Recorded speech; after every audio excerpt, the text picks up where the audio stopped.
नमस्कार, इंस्पिरेशनल गुरुजी YouTube channel पर आपका स्वागत है। दोस्तों, हरियाणा में जेई की भर्ती, क्लर्क की भर्ती और पहले ग्रुप डी, एसआई और कांस्टेबल्स की भर्ती जो है वो बड़े सुचारू रूप से पूरी करवा ली गई है। और अब आगे आने वाली भर्तियां जैसे पटवारी, ग्राम सचिव, एसआई और कांस्टेबल, आईटीआई इंस्ट्रक्टर की ये भर्तियां जो है पाइपलाइंस में है। उम्मीद करते हैं सरकार ने जैसा फेयर काम इन बाकी भर्तियों में किया उससे अच्छा और ज्यादा त्वरित गति से, तेज गति से आगे भी काम करेगी। लेकिन आज मैं इस वीडियो में एक बेहद खास मुद्दा उठाने जा रहा हूं जो बहुत से कैंडिडेट्स के साथ कहीं ना कहीं एक अन्याय की तरह है। जी हां, वो बार बार मेहनत करते हैं, वो फॉर्म फिल करते हैं, एग्जाम देते हैं, लेकिन रिपीटिशन ऑफ कैंडिडेट की वजह से वो कैंडिडेट्स फिर किसी जॉब को प्राप्त करने से रह जाते हैं। जैसा अब क्लर्क में हुआ, पहले जेई में हुआ और उससे पहले एसआई, कांस्टेबल और ग्रुप डी में भी ये जो चीज थी सामने आई थी। जी हां, मैं बात कर रहा हूं ईएसएम कैटेगरी में कुछ ईएसएम्स के साथ और डीईएसएम के साथ जो एक प्रकार से अन्याय हो रहा है उस पर बात करना बेहद जरूरी है। जी हां, जैसे ही क्लर्क का रिजल्ट आया मेरे पास काफी फोन आए हैं इसके रिगार्डिंग कि सर मैं डीएसएम हूं और मेरा स्कोर इतना है, मैं सिलेक्ट नहीं हो पाया।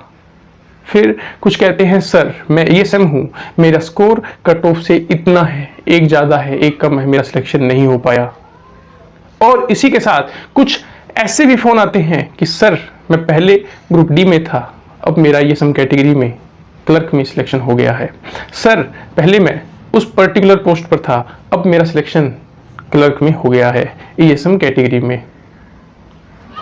तो यहां पर एक चीज देखें कि कुछ ईएसएम कैटेगरी में रिपीट हो रहे कैंडिडेट बार बार वैकेंसीज में रिपीट हो रहे हैं। जो ग्रुप डी में थे वो शायद कांस्टेबल में भी आए, कांस्टेबल वाले एसआई में भी आए, और वैसा ही अब ग्रुप डी वेटिंग में जो सिलेक्ट हो गए वो दोबारा क्लर्क में आए, और कुछ पहले जेई में पोस्टिंग ले चुके हैं, अब फिर से क्लर्क में उनका नाम आया है। हालांकि वो ज्वाइन नहीं करेंगे, वो वैकेंसी खाली रह जाएगी ईएसएम की तरफ से। परंतु यहां एक देखने वाली बात है कि ऐसा एक खिलवाड़ हो रहा है जो कैंडिडेट 1 नंबर से 2 नंबर से रहे जा रहे हैं। बार बार ऐसा क्यों हो रहा है उनके साथ? इसको समझने के लिए हमें बात करनी पड़ेगी रेगुलेशंस या रूल्स की, रूल्स एंड कंडीशंस की, जो ईएसएम पे एप्लीकेबल होती है। With due respect all ESM candidates, हमें हमारे फौजी भाइयों से, एक्स सर्विसमैन से उतनी मोहब्बत है, उतना ही प्रेम है जितना किसी एक सच्चे भारतीय नागरिक को करना चाहिए।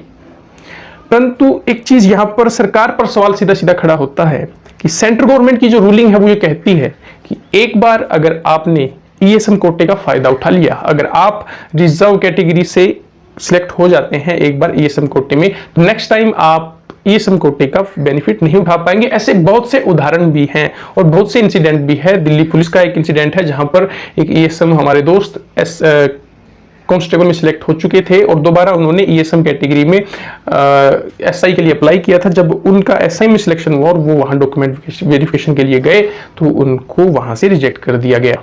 ये एक कहानी है।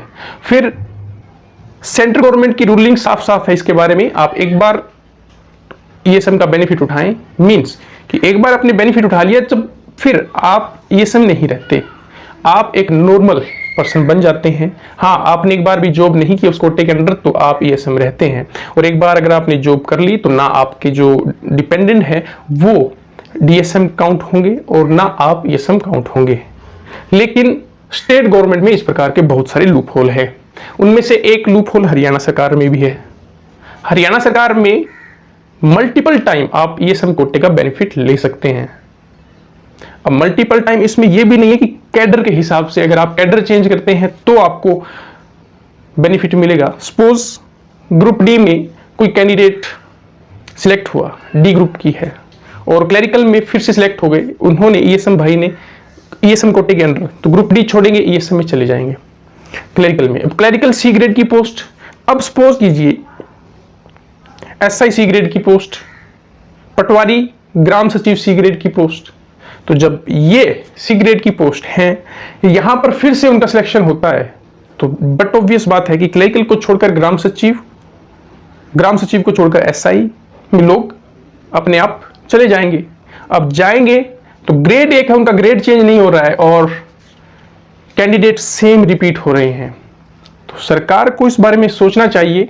हालांकि ये सरकार की स्व विवेक पर आधारित है चीजें, परंतु जो दूर से नजर आ रहा है कि एक यूनानिमस रूल होना चाहिए, यूनिवर्सल रूल होना चाहिए। सेंट्रल गवर्नमेंट जो अप्लाई करती है, एप्लीकेबल करती है, वही स्टेट गवर्नमेंट ने भी अप्लाई करना चाहिए।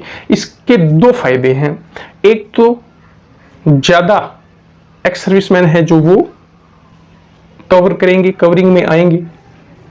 एक ही कैंडिडेट मल्टीपल वैकेंसीज में अपीयर नहीं होंगे। अपीयर होना उनका स्व विवेक है, उनका अधिकार है, लेकिन फिर उनको जनरल में ही फाइट करनी पड़ेगी, अपनी कैटेगरी में फाइट करनी पड़ेगी, ना कि ईएसएम कोटे में। तो इसके बारे में सरकार को सोचना चाहिए। अब ये वीडियो मैंने क्यों बनाई, ये बहुत बड़ा विषय है। ये वीडियो मैंने ऐसे बनाई कि अभी थोड़ी देर पहले मेरे पास 2 और 3 ईएसएम कैंडिडेट्स के फोन आते हैं और यही सवाल उन्होंने मेरे सामने उठाया कि सर ऐसा ऐसा हो रहा है और जो कैंडिडेट पहले सिलेक्ट हो चुके हैं वो फिर से दोबारा सिलेक्ट हो गए हैं और अब वेटिंग कब तक क्लियर होगी, अब तक तो आई नहीं है। तो हमारा चांस क्या बनता है, कैसे रहेंगे हम, क्या इवेंचुअली बेनिफिट है हमारा ईएसएम होने का, जब एक ही कैंडिडेट मल्टीपल टाइम ईएसएम कोटे का बेनिफिट ले रहा है। तो ये बात सही लगी मुझे।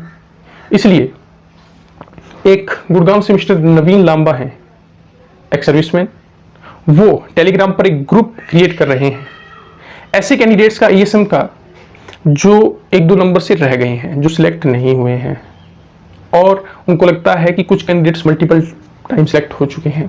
तो वो एक मुहिम चलाना चाहते हैं, सरकार के सामने अपनी बात रखना चाहते हैं। तो आप उस ग्रुप को ज्वाइन कर सकते हैं, उसका लिंक जो है डिस्क्रिप्शन में मिल जाएगा आपको। मिस्टर नवीन लांबा, उनके कॉन्टैक्ट नंबर भी डिस्क्रिप्शन में मिल जाएंगे, आप उससे वहां जाकर ज्वाइन कर सकते हैं। अगर आपको ये वीडियो पसंद आई है और अगर ये मुद्दा आपको पसंद आ रहा है तो चैनल को सब्सक्राइब करना, बेल आइकन प्रेस करना ना भूलें और वीडियो को लाइक और शेयर करना ना भूलें। अभी के लिए इजाजत दें, फिर मुलाकात होगी।